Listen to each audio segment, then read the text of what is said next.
Some have got some insecurities, as I said, quoting directly from Peter F. Drucker when he said that succession planning often results in the selection of a weaker representation of yourself. And that's when there is an element of insecurity. You will go around looking for people who are weaker than you are to say that this one is the one who will take over. Because sometimes we want to rule from the grave. And I don't only mean when we are dead, when we are retired, you know. So if you have got someone who's a strong-willed, someone who can oppose you, I mean, those who grow up in the traditional church, even up to today, you cannot have this kind of lighting on the stage, right? They will tell you that this is not a nightclub. But then you ask yourself, the person who made the lights, were they making them for nightclub? And the person who actually conceptualized the lights, God gave them an idea. And it was for the kingdom. And the enemy chose to pervert it, you know. Or maybe the church delayed and the enemy was quick.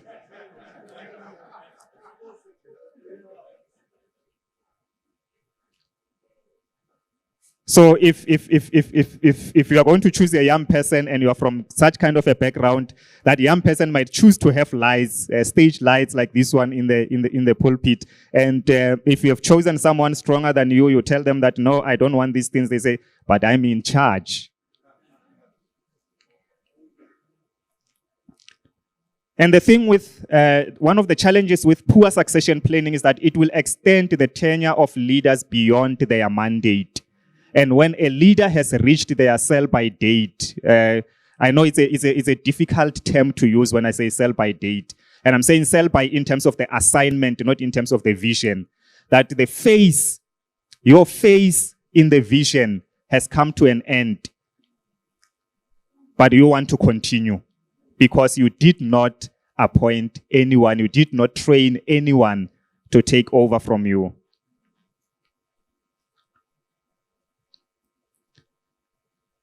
And as leaders, we need to be, you know, some years back, I read a book about leadership. It was written by Professor Hele Sinkambi. It was her thesis. Oh, yes, at UNISA. She wrote a book called Rare Leadership. And the rare in that book stands for is RARE, which is responsible, accountable, responsible, accountable, relevant, and ethical leadership. So I want to look at the relevant part, that sometimes if we extend our stay, we become irrelevant to the times. So we need to make sure that we do not extend our stay in leadership positions, because we might not do justice to what was supposed to be done in that particular time. So we need to know when to call it quits. It's a difficult thing to do, right? Because this is something that you have built. So it becomes way too difficult for you to say that I am now moving on to the next phase of my assignment. What are the opportunities that are available? There is always an opportunity to mentor and coach someone. There is no time in history where there is no such opportunity. And as I said, you need to be mentoring. If at least as a minimum, there has to be 2 people that you are mentoring. As a minimum, bare minimum. It should be someone internal to your organization and someone external to the organization, at least as a bare minimum.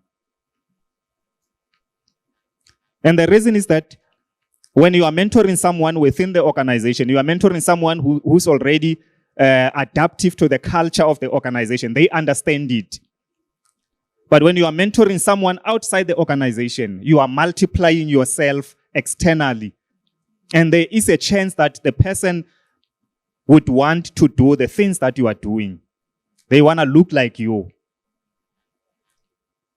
When the disciples were called in the book of Acts chapter 11, the first time they were called Christians, they were doing something that Jesus would have done. They were not doing something that people just thought, but can Jesus do that? No, some of the things that we do, sometimes people ask us, can Jesus really say that? But they were the true representatives of Jesus. You need to understand the power of mentoring and succession, how to secure your legacy. And succession planning or coaching and mentoring strengthen the capability of organizations to deliver on their mandate. There is no way that as a leader you can be able to do everything on your own in the organization. You need people who are going to assist you, people who are going to think about doing things. You know, it becomes a challenge when every decision that has to be made in the organization, you receive a phone call. It really becomes a challenge. So as you're thinking about these things, think about it and say, in my organization, do I receive a phone call for every decision that has to be made?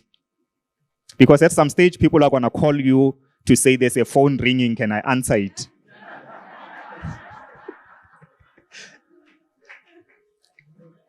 Because you have not transferred the skill. Amen. And mentoring, one of the biggest opportunities for mentoring and succession planning is that it preserves the future.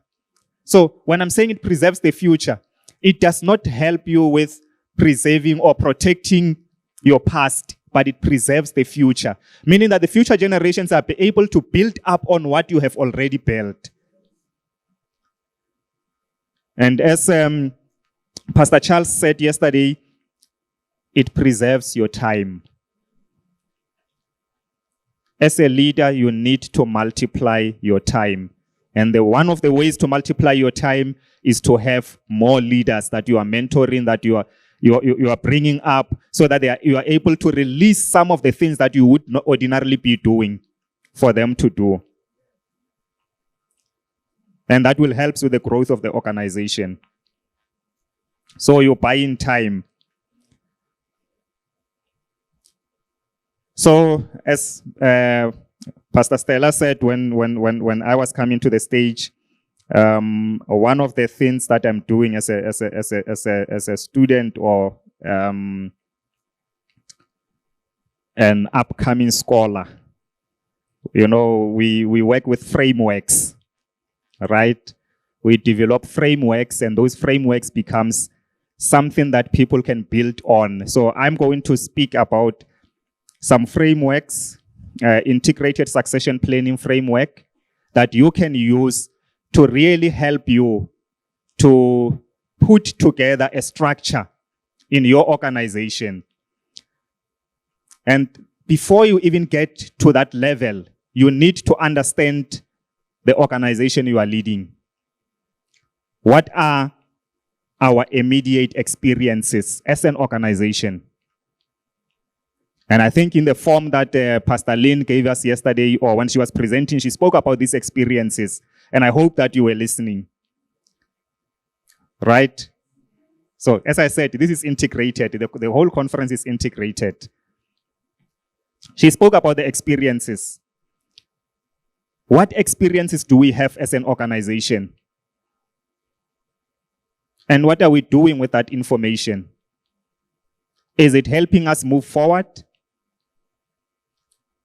If the experiences that we have as an organization are drawing us backwards, what assistance can we get from outside that we'll be able to build upon? And what do we want to protect and preserve? And that will be found in the founding vision of the organization. Because that's where God wants you to go. The vision cannot change unless the first time you did not hear well. but the assignment changes. And there are different stages of the assignment.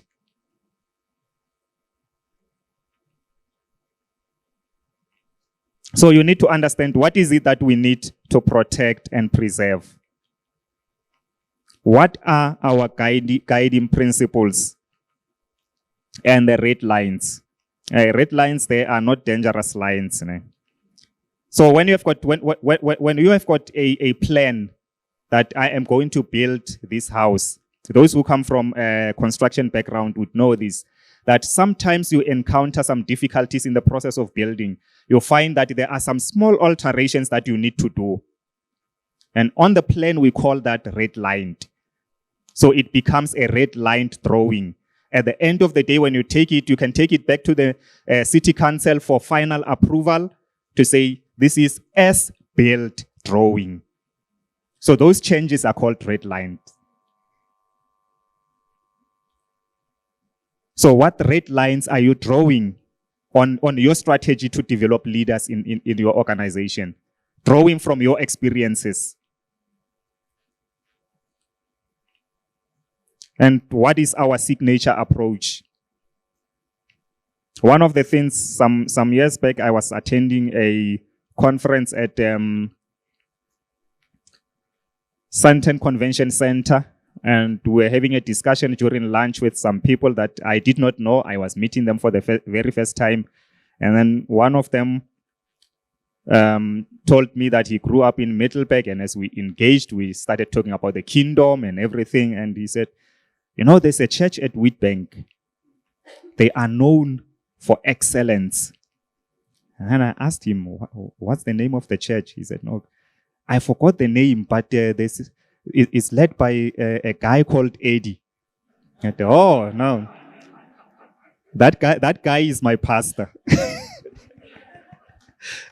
So it's the signature approach that Gateway have engraved, that we will be known for excellence. So in everything that we do, it has to speak to that. So what is your signature approach? Because that's how you're going to mentor people, based on it. What is it that you are mentoring them based on? Because you have to have principles, you have to have your signature approach to say, everything that we do in this organization, this is where we are going. If you're going this way or that way and you are not willing to go in accordance with this, feel free to find another organization next door.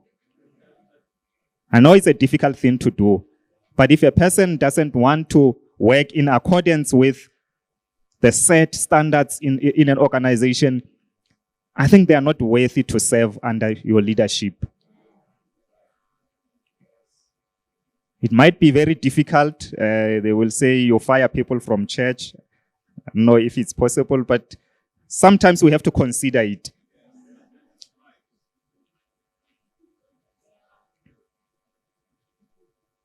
And then we're moving on. Understand what matters to the organization. What is it that matters to you?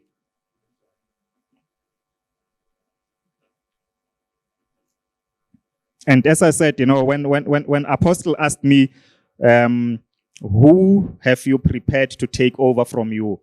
It made me realize, even though I knew it before, but it made me realize it more, that what matters more to the apostle is leadership. And not just leadership, but continuity.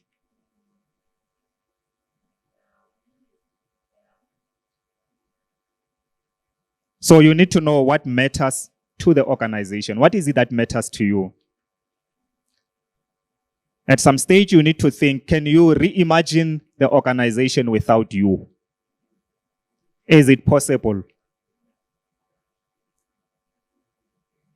Very difficult, especially if you are the founder of that organization. And after you have discovered what matters to the organization and you have reimagined the organization without you, remember everything was frozen. You have built a culture in the organization centered around you as a leader, right? Everything was frozen. So you need to unfreeze. and invite others to come in. That you can remodel based on what you want to achieve as an organization. And in the process of remodeling, there are things that you need to look at. There are key competencies and set of skills required for this thing that you are building. What are those key competencies? Because you are not going to pick up each and every one to say, you can be, because you are born again, be part of my leadership team.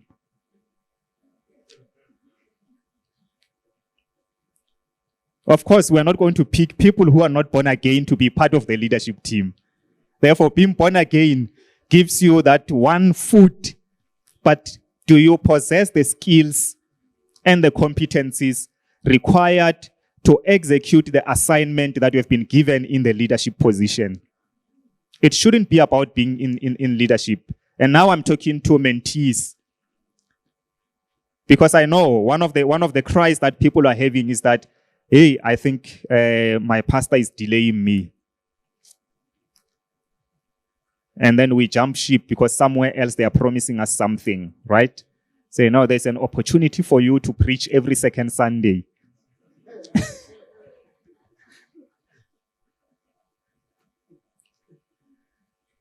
And you have never been tested.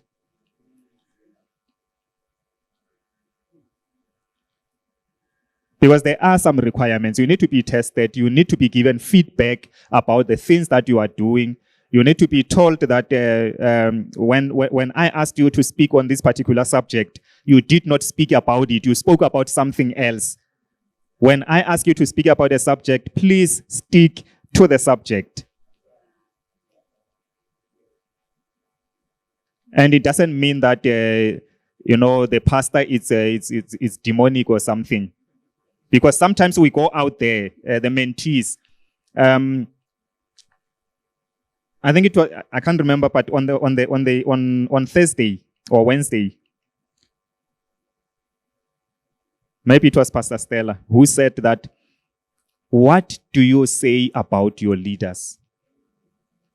When you are sitting in their absence, what is your conversation pertaining to the leadership of the church or the organization that you are part of? What are you saying about them? What narratives?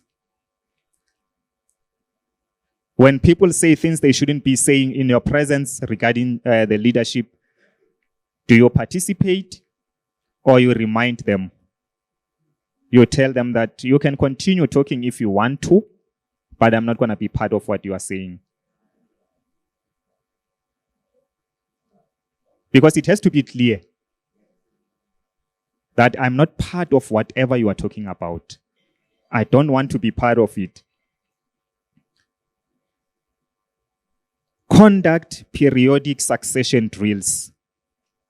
Now, how do we do that?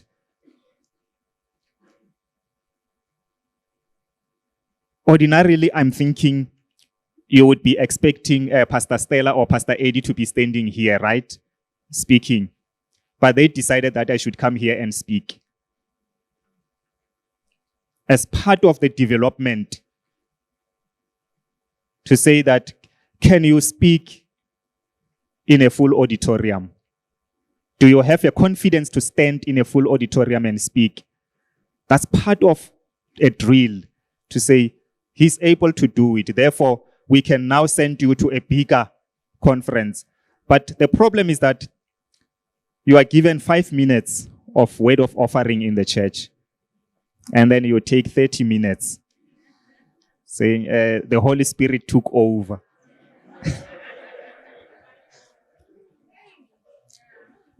And then when they give you feedback, you get angry. One of the most difficult things to take, but is building you, is feedback, especially critical feedback. Don't be happy with only the clapping of hands that you have done well. Ask, what is it that I can improve on?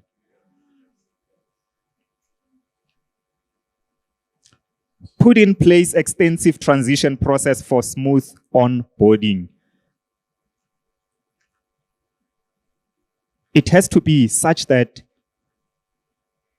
in an event, in a situation or unfortunate situation where the leader departs, the organization should not struggle with onboarding, because you have got processes in place that this is how we're going to do it. And one of the greatest lessons, I think all of us, our eyes were glued on our screens when King Charles was being coronated as the King of the United Kingdom. Because the succession planning, they had drills prior. They knew that should this happen, this is what we are going to do. It was not a surprise. It was not like, who do we get as an MC? Who do we get as a this and that? It was already written down properly. Everyone knew about it. It might sound like it's a difficult thing to do, but I'm going to give you a very good example in SA, the University of Johannesburg. Some years back, it used to be I think it was 3 different universities that came together. It was the Technikon Witwatersrand, TWR, those who know it. It was Vista University and RAU, Rand Afrikaans Universiteit. They came together to become one entity, University of Johannesburg. And it was led by Professor Aaron van Rensburg. And Professor Aaron van Rensburg mentored Professor Tshilidzi Marwala. And when Aaron retired, guess who took over? Tshilidzi Marwala. And those who are in academics would know that Professor Tshilidzi Marwala had a mentee called Letlhokwa Mphahlele. And who's the Vice Chancellor of University of Johannesburg right now? Because Professor Tshilidzi Marwala started on the 1st of March as the University of the United Nations in Japan. Professor Letlhokwa Mpedi is now the Vice Chancellor. Took over from Professor Marwala. That's what succession looks like. And in the succession, in the onboarding process, when Tshilidzi resigned in September last year, within a space of a month, UJ Council announced the new Vice Chancellor. And it took a period of 5 months of them working together, handing over power, smooth transition. So we do have, it might be that the examples are far in between, but there are few examples.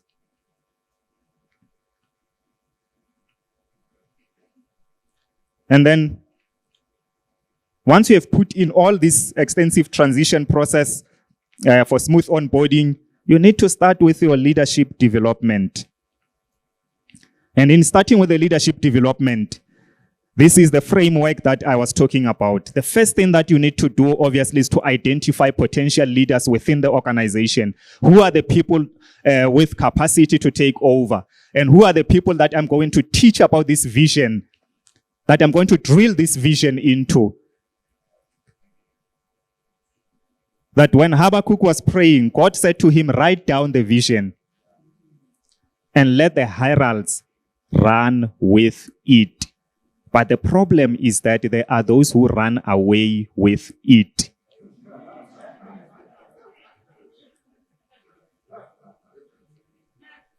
And I know that leaders sometimes are scared to mentor because someone is going to run away with this thing.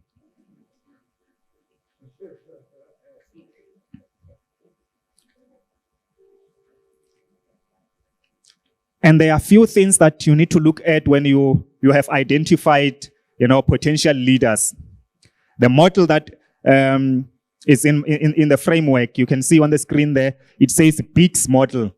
So the B stands for behavior. What is their behavior? How do they behave when I am not there as a leader? So the behavior talks about integrity. And the E is experience. What is their experience? Not only the work experience, but life experience. What are the things that I have to know about them that, sometimes the past has got a way of resurfacing. That's their experiences. Maybe when the person is angry, they use vulgar language. And then one day you will be sitting in a leadership meeting and they are angry with what you are saying, they don't agree, and their only response comes back in the form of vulgar. And that's their experience. Have you put them in small groups where you monitor them and understand that, okay, this person can operate in small groups, therefore I'm expanding them to bigger groups. The A stands for attitude. What is their attitude? And what is their attitude towards the church? What do they see the church as? And the K stands for knowledge. Because in essence, that's what you want them to use in order to develop the organization, right? Their knowledge. And are they the kind of people who are hunger to know more? Do they hunger for knowledge? Because otherwise you're going to get stuck with dead wood. People who are not willing to learn in your leadership. People who don't care about, what is happening out there. One of the most difficult things right now in this generation is that we are leading people who are technologically savvy. They can search from the internet what you are talking about. And they can tell you that, but here I see something different from what you are saying. We are leading in the era of chat, GBT. As I close, build, or the S is for skill, so it's BIGS. Build leadership capacity, support leadership performance by delegating with full authority. When Pastor Stella asked me to speak here, she gave me the topic. She did not influence the message, right? That's called delegation with full authority. She only gave me the brief that I want you to talk about succession planning, and this is what the conference is all about. And inculcate culture of high performance. And finally, utilize leadership potential and the multiplication of leaders. Thank you very much.